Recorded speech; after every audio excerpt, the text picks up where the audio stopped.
Hi, Rolf Snobeck. Thanks for joining me here this week for Throwback Thursday Live. So we're going back to 1969 when the first roof moisture survey, as we understand them today, was performed. The question is, how did that happen?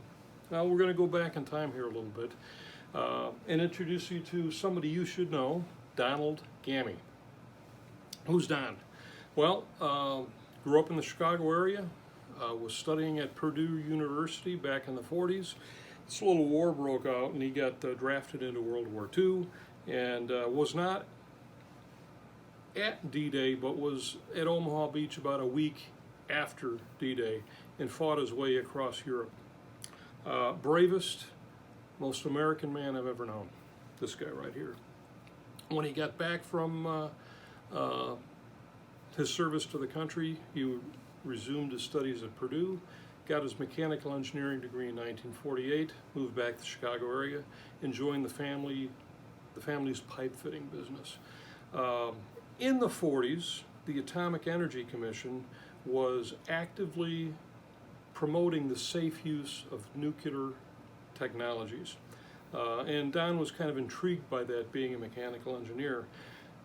He was also frustrated because they would be working on large piping projects, and they would dig where there was supposed to be a pipe and would find nothing, and would dig somewhere else where there was not supposed to be a pipe, and they would hit a pipe. So he developed a process in 1954 with a radioactive source to trace underground piping so it could all be marked on the ground so they knew where to dig. The next hurdle he had was how to find a leak in a buried pipe. You have a mile worth of pipe, where's the leak? He developed a methodology using liquid radioactive tracers in 1958 and became licensed to use it to find buried pipe. And he made a good living off of that for the next decade. Fast forward to 1968, he's working on a pipe leak project in Chicago, and a building owner sees a crew working across the street and is curious as to what they're doing. So the building owner walks across the street and says, "Hey, you got all this equipment out here in the parking lot. What are you looking for? What are you doing?" And Don explained that he had a process to find leaks in buried pipe. And the building owner says, "My roof leaks. Can you find where the roof leak is?" Well, Don went to work on that, and he actually did the first roof leak test using radioactive tracers in 1968. He found the roof leaks. It wasn't practical, and the decontamination was a nightmare. But he put his mind into it and developed, in 1969, went commercial with the process of doing a nuclear roof moisture survey as we understand that technology today. At the time, the European version of our Atomic Energy Commission thought this was such a tremendous idea. They asked him to come to Belgium and speak at their annual conference about his methodologies. That was the first public dissertation on his work. But throughout the 1970s and through much in the 1980s, there was only a handful of companies that performed roof moisture surveys. And it was a struggle. I had the good fortune of going to work for Don fresh out of high school in 1978.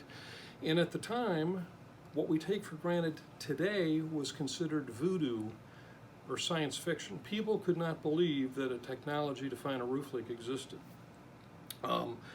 And then in the 1980s, RCI, now IIBEC, started. Don was a fiercely independent man. He wanted nothing to do with the NRCA or with IIBEC. He thought he should do it on his own and not be part of an industry association. And I want to say that might be the difference between an inventor and an innovator, because Don unfortunately passed away in 1992. But in the 1990s, IIBEC flourished, and they developed the manual of practice for how to do roof moisture surveys. And I'll just submit to you that on any given day, hundreds of roof moisture surveys are being performed by IIBEC professionals. Don didn't live long enough to see his concept really to become the success that it is today.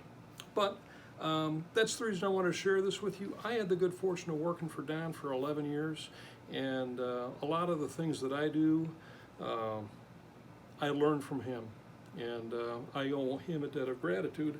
And Don Gammy is somebody that you should know. So thanks for listening. Don't forget to subscribe to my YouTube channel or follow me here on LinkedIn. Thanks for listening.